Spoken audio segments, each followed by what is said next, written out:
Hi, welcome to my YouTube channel. My name is Munya. I'm going to read Think and Grow Rich by Napoleon Hill. And I'm going to read chapter 2, which is Desire, the starting point of all achievement. The first step to riches. When Edwin Barnes climbed down from the freight train in Orange NJ, he may have resembled a tramp, but his thoughts were those of a king. As he made his way to Thomas A. Edison's office, his mind was at work. He saw himself standing in Edison's presence. He heard himself asking Mr. Edison for an opportunity to carry out the one consuming obsession of his life, a burning desire to become the business associate of the great inventor. Ben's desire was not a hope. It was not a wish. It was a keen, pulsating desire, which transcended everything else. It was definite. The desire was not new when he approached Edison. It had been Ben's dominating desire for a long time. In the beginning, when the desire first appeared in his mind, it may have been, probably was, only a wish, but it was no mere wish when he appeared before Edison with it. A few years later, Edwin Barnes again stood before Edison in the same office where he first met the inventor. This time his desire had been translated into reality. He was in business with Edison. The dominating dream of his life had become a reality. Today, people who know Barnes envy him because of the break life yielded him. They see him in the days of his triumph without taking the trouble to investigate the cause of his success. Barnes succeeded because he chose a definite goal and placed all his energy, all his willpower, and all his effort into achieving that goal. He did not become the partner of Edison the day he arrived. He was content to start in the most menial work as long as it provided an opportunity to take even one step towards his cherished goal. 5 years passed before the chance he had been seeking made its appearance. During all those years, not one ray of hope, not one promise of attainment of his desire had been held out to him. To everyone except himself, he appeared only another cog in the Edison business wheel. But in his own mind, he was the partner of Edison every minute of the time, from the very day he first went to work there. It is a remarkable illustration of the power of a definite desire. Barnes won his goal because he wanted to be a business associate of Mr. Edison more than he wanted anything else. He created a plan by which to attain that purpose, but he bent all bridges behind him. He stood by his desire until it became the dominating obsession of his life and finally a fact. When he went to Orange, he did not say to himself, I will try to induce Edison to give me a job of some sort. He said, I will see Edison and put him on notice that I have come to go into business with him. He did not say, I'll work there for a few months, and if I get no encouragement, I will quit and get a job somewhere else. He did say, I will start anyway. I will do anything Edison tells me to do. But before I am through, I'll be his associate. He did not say, I'll keep my eyes open for another opportunity in case I fail to get what I want in the Edison organization. He said, there is but one thing in this world I'm determined to have, and that is a business association with Thomas A. Edison. I will burn all bridges behind me and stake my entire future on my ability to get what I want. He left himself no possible way of retreat. He had to win or perish. That is all there is to the Barnes story of success. A long while ago, a great warrior had to make a decision which ensured his success on the battlefield.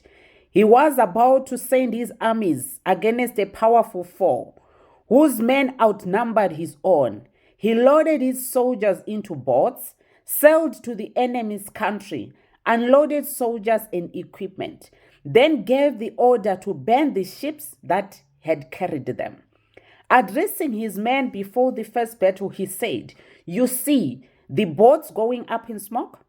That means we cannot leave these shores alive unless we win. We now have no choice. We win or we perish." They won. Every person who wins in any undertaking must be willing to burn his ships and cut all sources of retreat. Only by so doing can one be sure of maintaining the state of mind known as a burning desire to win, essential to success. The morning after the Great Chicago Fire, a group of merchants stood on State Street looking at the smoking remains of what had been their stores. They went into a conference to decide if they would try to rebuild or leave Chicago and start over in a more promising part of the country. They reached a decision, all except one, to leave Chicago. The merchant who decided to stay and rebuild pointed a finger at the remains of his store and said, "Gentlemen, on that very spot, I will build the world's greatest store. No matter how many times it may burn down, the store was built." It stands there today, a towering monument to the power of that state of mind known as burning desire. The easy thing for Marshall Field to have done would have been exactly what his fellow merchants did. When the going was hard and the future looked dismal, they pulled up and went where the going seemed easier. Mark well this difference between Marshall Field and the other merchants, because it is the same difference that distinguishes Edwin C. Barnes from thousands of other young men who have worked in the Edson organization. It is the same difference that distinguishes practically all who succeed from those who fail. Every human being who understands the purpose of money wishes for it. Wishing will not bring riches, but desiring riches with a state of mind that becomes an obsession, then planning definite ways and means to acquire riches, and backing those plans with persistence, which does not recognize failure, will bring riches.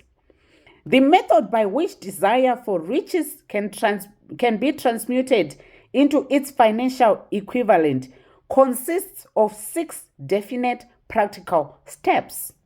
Number 1, fix in your mind the exact amount of money you desire. It is not sufficient merely to say, "I want plenty of money." Be definite as to the amount. There is a psychological reason for definiteness, which will be described in a subsequent chapter. Number 2, determine exactly what you intend to give in return for the money you desire. There is no such reality as something for nothing. Number 3, establish a definite date when you intend to possess the money you desire. Number 4, create a definite plan for carrying out your desire and begin at once, whether you are ready or not, to put this plan into action. Number 5, write out a clear, concise statement of the amount of money you intend to acquire. Name the time limit for its acquisition, state what you intend to give in return for the money, and describe clearly the plan through which you intend to accumulate it. Number 6, read your written statement aloud twice daily, once just before retiring at night and once after rising in the morning. As you read, see and feel and believe yourself already in possession of the money. It is important that you follow the instructions described in these 6 steps. It is especially important that you observe and follow the instructions in the 6th paragraph. You may complain that it is impossible for you to see yourself in possession of money before you actually have it. Here is where a burning desire will come to your aid. If you truly desire money so keenly that your desire is an obsession, you will have no difficulty in convincing yourself that you will acquire it. The object is to want money and to become so determined to have it that you convince yourself you will have it. Only those who become money conscious ever accumulate great riches. Money consciousness means that the mind has become so thoroughly saturated with the desire for money that one can see oneself already in possession of it. To those who have not been schooled in the working principles of the human mind, these instructions may appear impractical. It may be helpful to all who fail to recognize the soundness of the 6 steps to know that the information they convey was received from Andrew Carnegie, who began as an ordinary laborer in the steel mills. Despite his humble beginning, Carnegie managed to make these principles yield him a fortune of considerably more than $100 million. It may be of further help to know that the 6 steps recommended here were carefully scrutinized by Thomas Edison. He placed this stamp of approval upon them as being not only the steps essential for the accumulation of money, but also for the attainment of any definite goal. The steps calls for no hard labor. They call for no sacrifice. They do not require one to become ridiculous or credulous. To apply them calls for no great amount of education, but the successful application of these steps does call for sufficient imagination to enable one to see and to understand that accumulation of money cannot be left to chance, good fortune, and luck. One must realize that all who have accumulated great fortunes first did a certain amount of dreaming, hoping, wishing, desiring, and planning before they acquired money. You may as well know also that every great leader from the dawn of civilization down to the present was a dreamer. If you do not see great riches in your imagination, you will never see them in your bank balance. Never has there been so great an opportunity for practical dreamers as now exists. We who are in this race for riches should be encouraged to know that this dynamic world in which we live is demanding new ideas, new way of doing things, new leaders, new inventions, new methods of teaching, new methods of marketing, new books, new literature, new applications for computers, new cures for diseases, and new approaches to every aspect of business and life. Behind this demand for new and better things, there is one quality one must possess to win, and that is definiteness of purpose. The knowledge of what one wants and the burning desire to possess it. To accomplish this requires practical dreamers who can and will put their dreams into action. The practical dreamers have always been and always will be the pattern makers of civilization. We who desire to accumulate riches should remember that the real leaders of the world have always been people who harnessed and put into practical use the intangible, unseen forces of unborn opportunity. They have converted those forces or impulses of thought into skyscrapers, cities, factories, aeroplanes, cars, better healthcare, and every form of convenience that makes life more pleasant. Tolerance and an open mind are practical necessities for the dreamer of today. Those who are afraid of new ideas are doomed before they start. Never has there been a time more favorable to pioneers than the present. There is a vast business, financial, and industrial world to be remolded and redirected along new and better lines. In planning to acquire your share of the riches, Let no one influence you to scorn the dreamer. To win the big stakes in this ever-changing world, you must catch the spirit of the great pioneers of the past, whose dreams have given to civilization all that it has of value. The spirit which serves as the lifeblood of our society, your opportunity and mine to develop and market our talents. Let us not forget Columbus dreamed of an unknown world, staked his life on the existence of such a world, and discovered it. Copernicus, the great astronomer, dreamed of a multiplicity of worlds and revealed them. No one denounced him as impractical after he had triumphed. Instead, the world worshipped at his shrine, thus proving once more that success requires no apologies. Failure permits no alibis. If the thing you wish to do is right and you believe in it, go ahead and do it. Put your dream across and never mind what they say. If you meet with temporary defeat, for they perhaps do not know that every failure brings with it the seed of an equivalent success. Henry Ford, poor and uneducated, dreamed of a horseless carriage. He went to work with what tools he possessed, without waiting for opportunity to favor him, and now evidence of his dream belts the entire earth. He has put more wheels into operation than any man who ever lived because he was not afraid to back his dreams. Thomas Edison dreamed of a lamp that could be operated by electricity. Despite more than 10,000 failures, he stood by that dream until he made it a physical reality. Practical dreamers do not quit. Lincoln dreamed of freedom for the black slaves, put his dream into action, and barely missed living to see a united North and South translate his dream into reality. The Wright brothers dreamed of a machine that would fly through the air. Now one may see evidence all over the world that they dreamed soundly. Marcon dreamed of a system for harnessing the intangible forces of the ether. Evidence that he did not dream in vain may be found in every radio, TV, and cell phone in the world.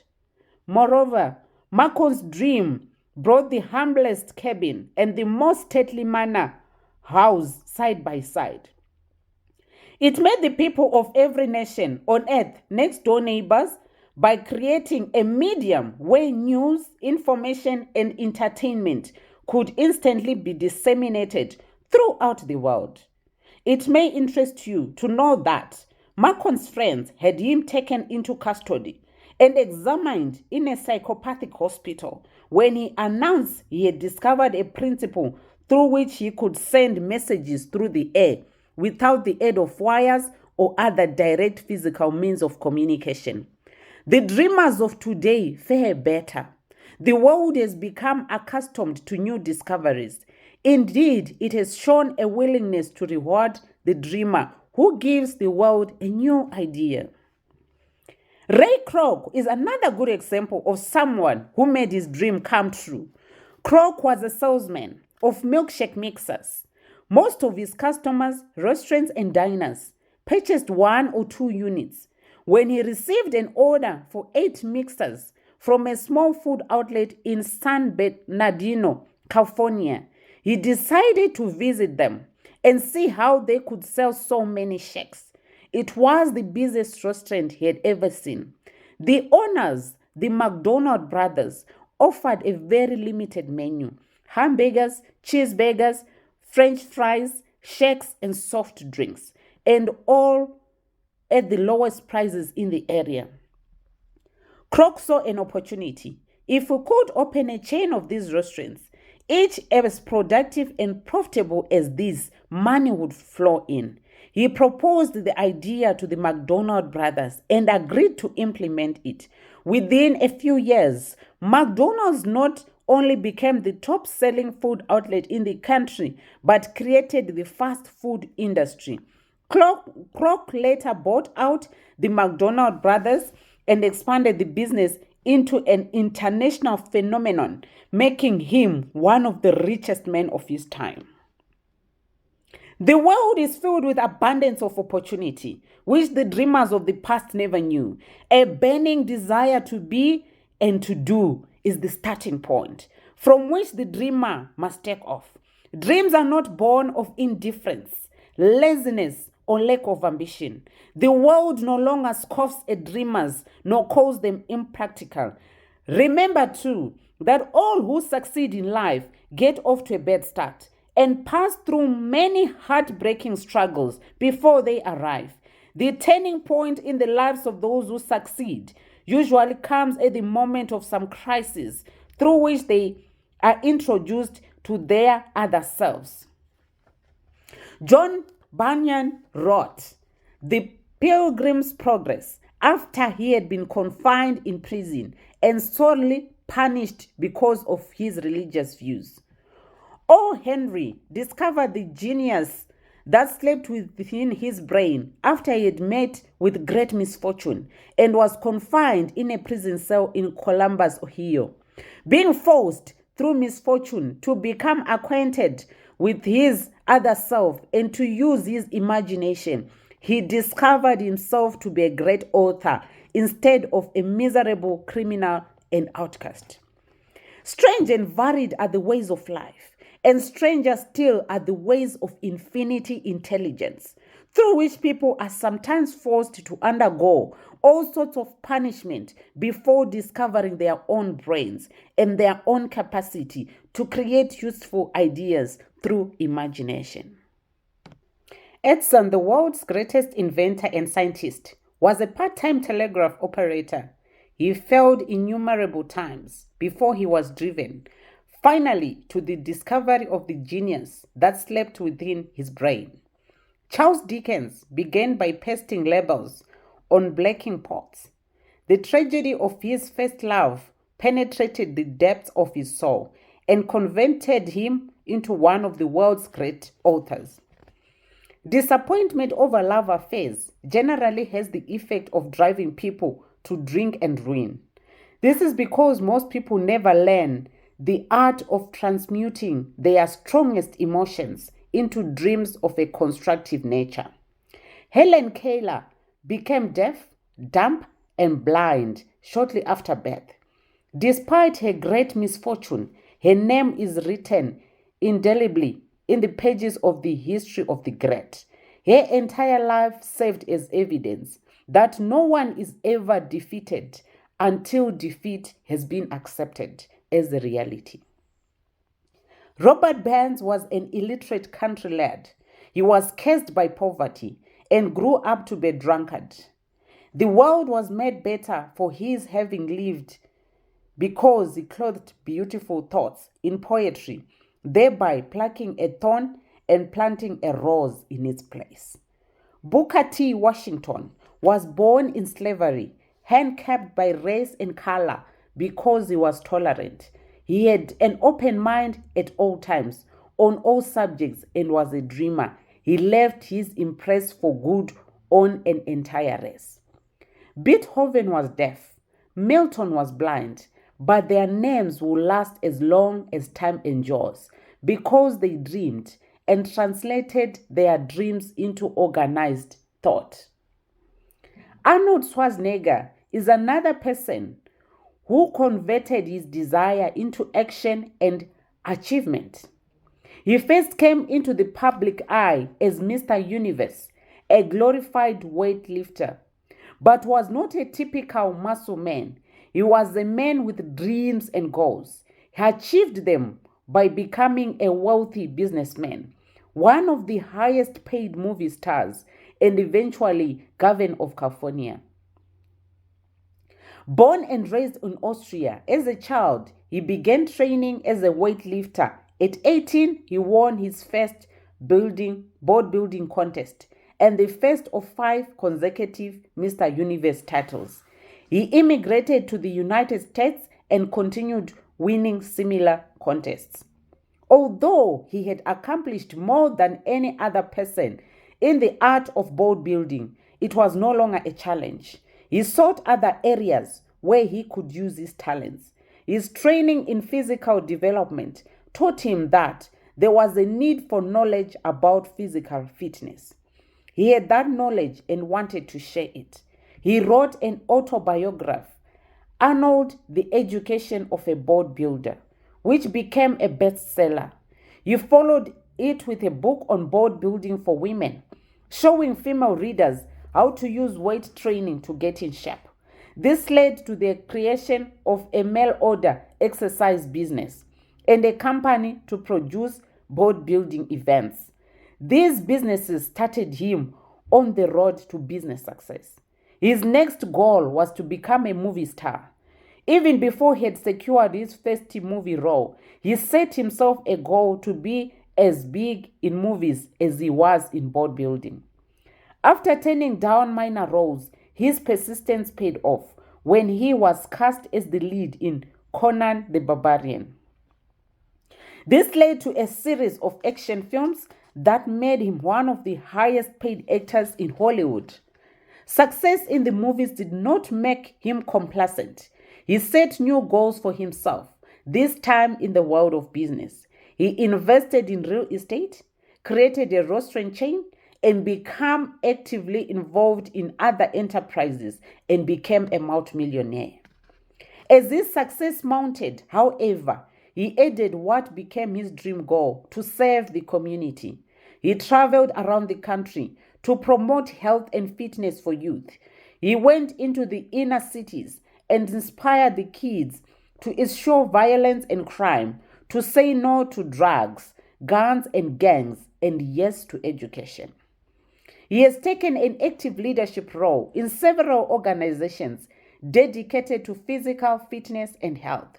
In 2003, Schwarzenegger threw his hat into the ring and was overwhelmingly elected as the new governor of California.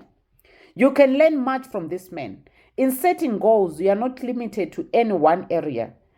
He could have limited his future to board building and become quite successful, but he dreamed of much more, set higher goals, and strove to reach them.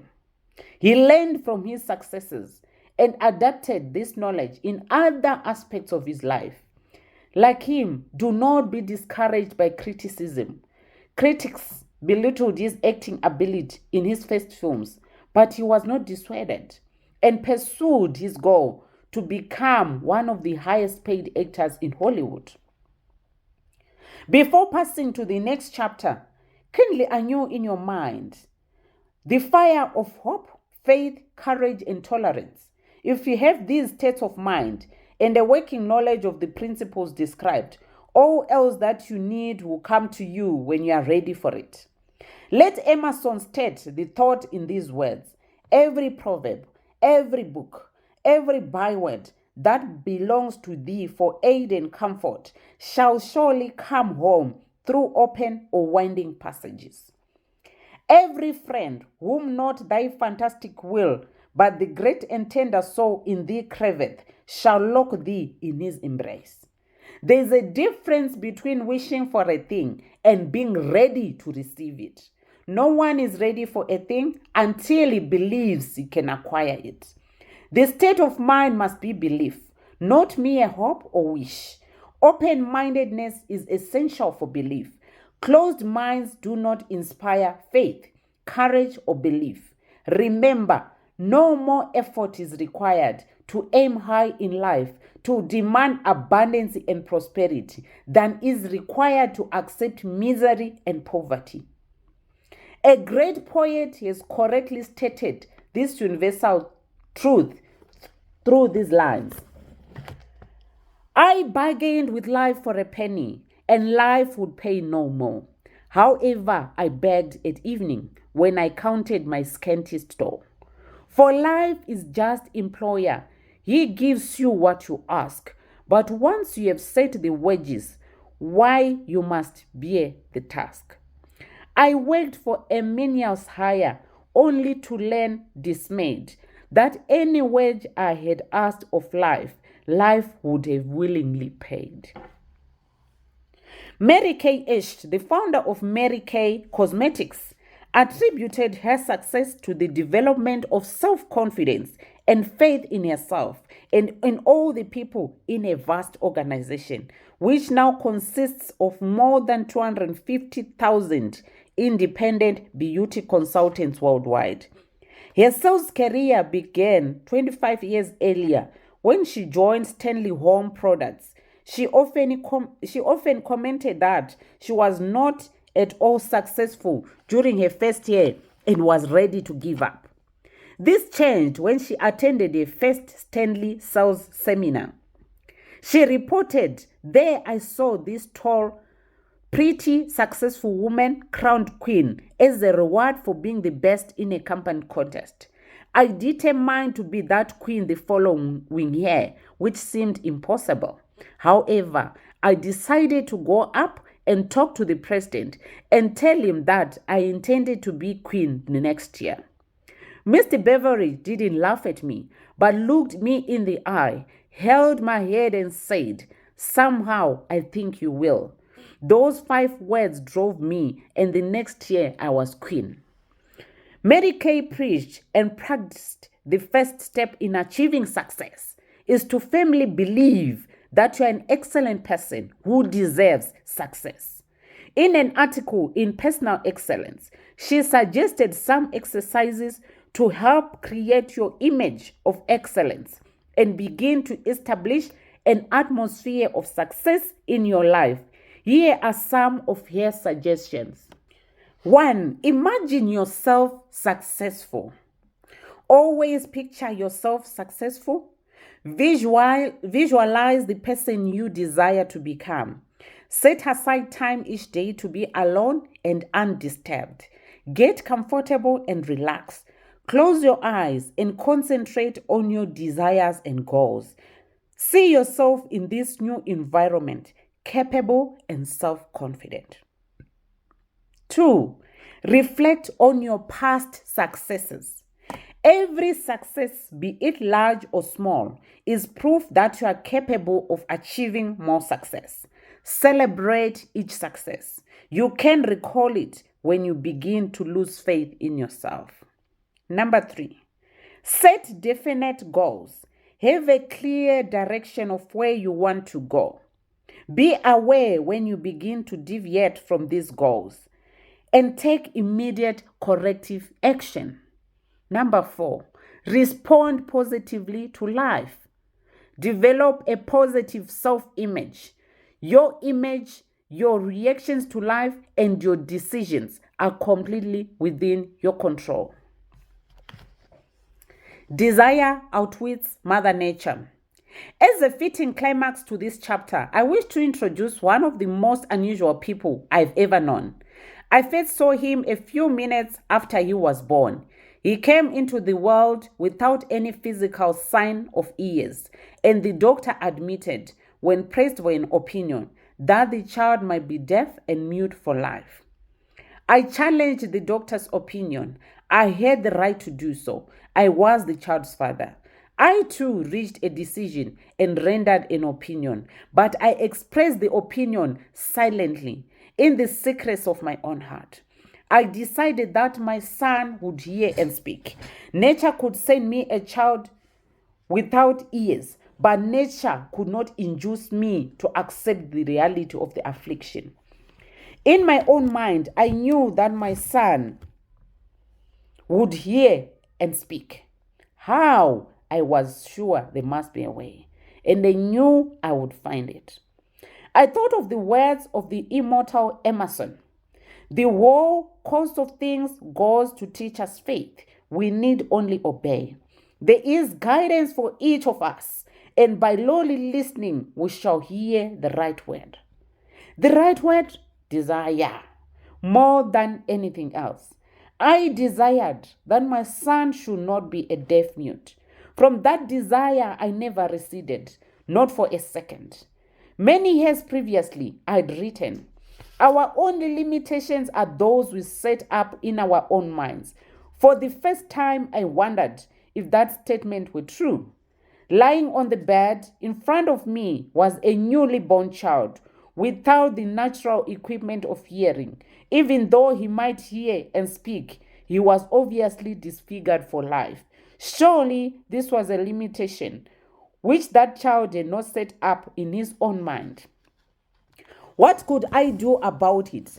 Somehow I would find a way to transplant into that child's mind my own burning desire for ways and means of conveying sound to his brain without the aid of ears.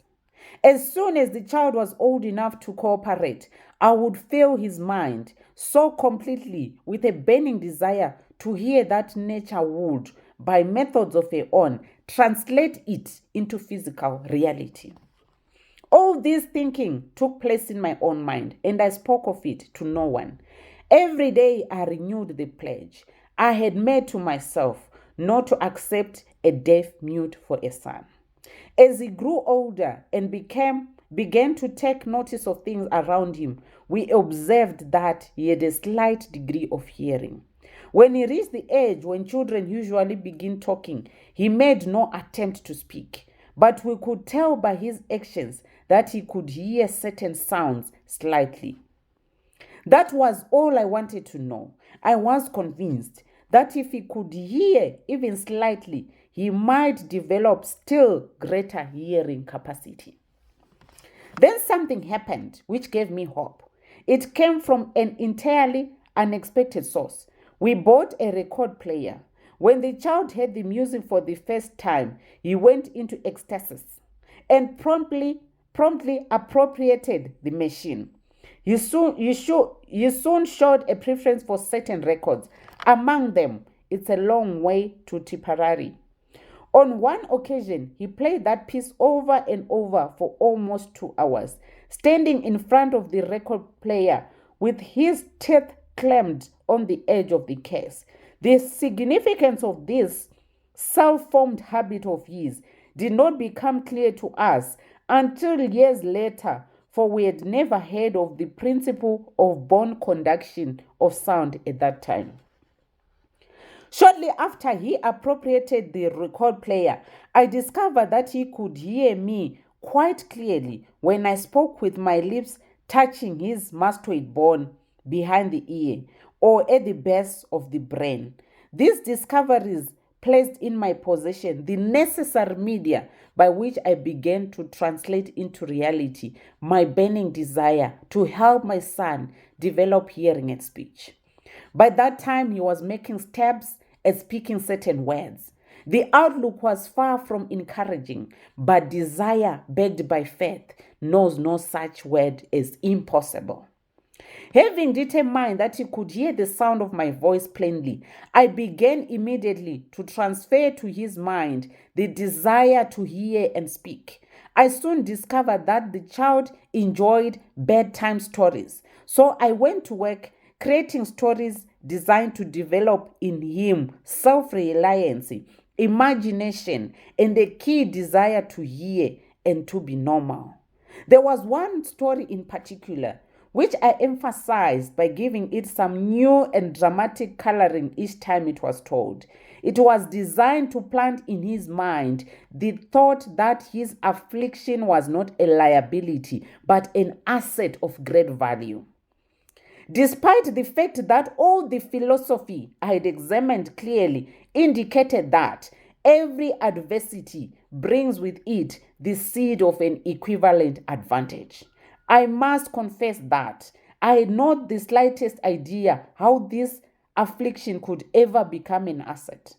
However, I continued my practice of wrapping that philosophy in bedtime stories, hoping the time would come when he would find some plan by which his handicap could be made to serve some useful purpose.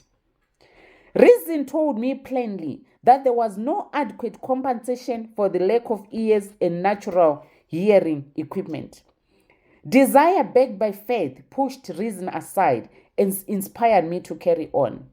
As I analyze the experience in retrospect, I can see now that my son's faith in me had much to do with the astounding results. He did not question anything I told him. I sold him the idea that he had a distinct advantage over his older brother, and that this advantage will reflect itself in many ways. For example, the teachers in a school would observe that he had no ears, and because of this, they would show him special attention and treat him with extraordinary kindness. They always did. His mother saw to that by visiting the teachers and arranging with them to give the child the extra attention necessary. I sold him the idea too, that when he became old enough to sell newspapers, his older brother had already become a newspaper merchant. He would have a big advantage over his brother, as people would pay him extra money for his wares because they could see he was a bright, industrious boy, despite the fact that he had no ears. We noticed that gradually the child's hearing was improving. Moreover, he had not the slightest tendency to be self-conscious because of his affliction. When he was about 7, he showed the first evidence that our method of servicing his mind was bearing fruit. For several months, he begged for the privilege of selling newspapers, but his mother would not give her consent. She was afraid that his deafness made it unsafe for him to go on the street alone. Finally, he took matters in his own hands. One afternoon, when he was left at home with the servants, he climbed through the kitchen window, shinned to the ground, and set out on his own. He borrowed 6 cents in capital from the neighborhood shoemaker, invested it in papers, sold out, reinvested, and kept repeating until late in the evening. After balancing his accounts and paying back the 6 cents he had borrowed from his banker, he had a net profit of 42 cents. When we got home that night, we found him in bed asleep, with the money tightly clenched in his hand.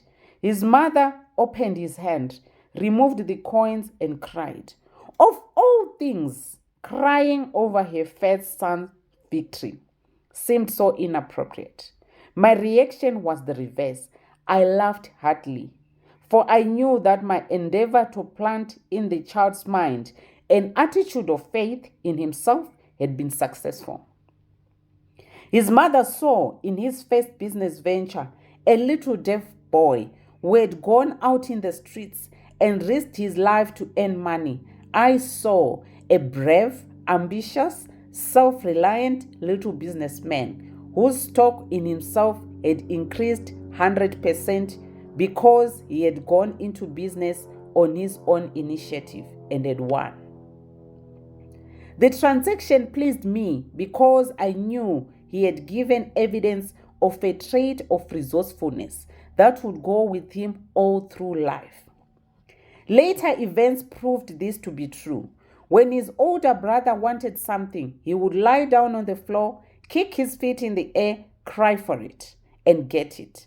When the little deaf boy wanted something, he would plan a way to earn the money, then buy it for himself. He still follows that plan. Truly, my own son has taught me that handicaps can be converted into stepping stones on which one may climb towards some worthy goal, unless they are accepted as obstacles and used as alibis. The little deaf boy went through the grades, high school and college, without being able to hear his teachers except when they shouted loudly at close range. He did not go to a school for the deaf. We would not permit him to learn sign language. We were determined that he should live a normal life and associate with normal children, and we stood by that decision, although it cost us many heated debates with school officials. While he was in high school, he tried an electrical hearing aid, but it was of no value to him. We believed this was due to a condition that was disclosed when the child was 6. Dr. J. Gordon Wilson of Chicago operated on one side of the boy's head and discovered that there was no sign of natural hearing equipment. During his last week in college, 18 years after the operation, something happened which marked the most important turning point of his life. Through what seemed to be mere chance, he came into possession of another electro hearing device, which was sent to him on trial. He was slow about testing it due to his disappointment with his similar with a similar device. Finally, he picked up the instrument and more or less carelessly placed it on his head, hooked up the battery, and lo, as if by a stroke of magic, his lifelong desire for normal hearing became a reality. For the first time in his life, he heard practically as well as any person with normal hearing. God moves in mysterious ways, his wonders to perform. Overjoyed because of the changed world that had been brought to him through his hearing device, he rushed to the telephone, called his mother, and heard her voice perfectly. The next day, he plainly heard the voices of his professors in class for the first time in his life. He heard the radio, he heard the cinema. For the first time in his life, he could converse freely with other people without them having to speak loudly. Truly, he had come into possession of a changed world. We had refused to accept nature's error, and by persistent desire, we had induced nature to correct that error through the only practical means available. Desire had commenced to pay dividends, but the victory was not yet complete. The boy still had to find a definite and practical way to convert his handicap into an equivalent asset. Hardly realizing the significance of what had already been accomplished, but intoxicated with the joy of his newly discovered world of sound, he wrote a letter to the manufacturer of the hearing aid, enthusiastically describing his experience. Something in his letter, something perhaps which was not written on the lines but between them, caused the company to invite him to New York.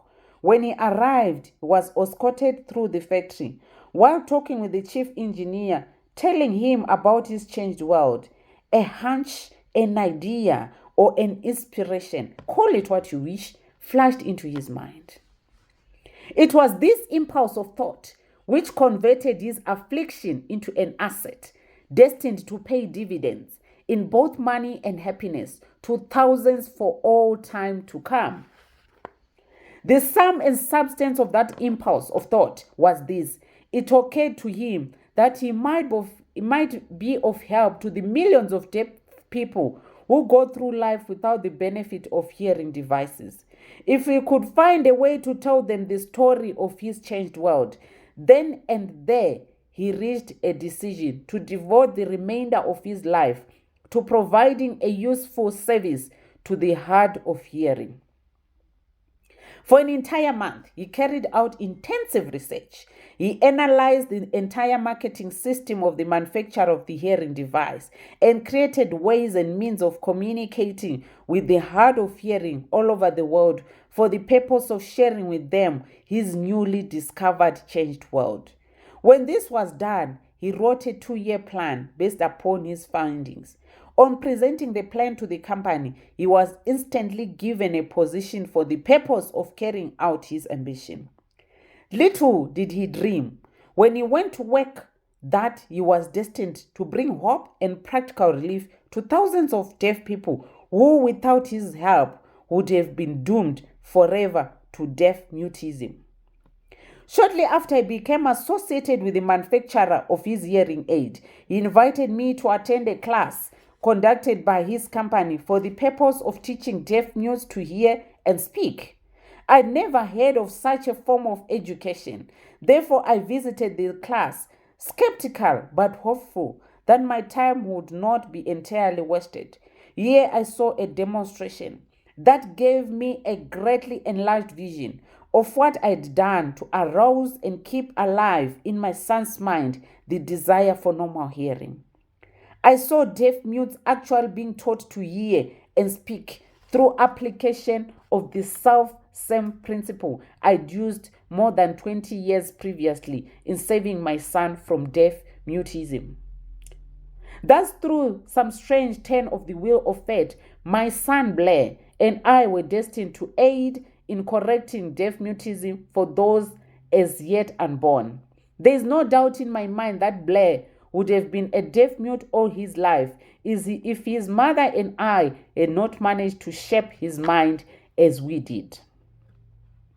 When Blair was an adult, Dr. Edwin Barnes, a noted specialist on such cases, examined him thoroughly. He was astounded when he learned how well my son hears and speaks, and says his examination indicated that theoretically the boy should not be able to hear at all, but the lad does hear, despite the fact that X-ray pictures show there is no opening in the skull whatsoever, from where his ears should be to the brain.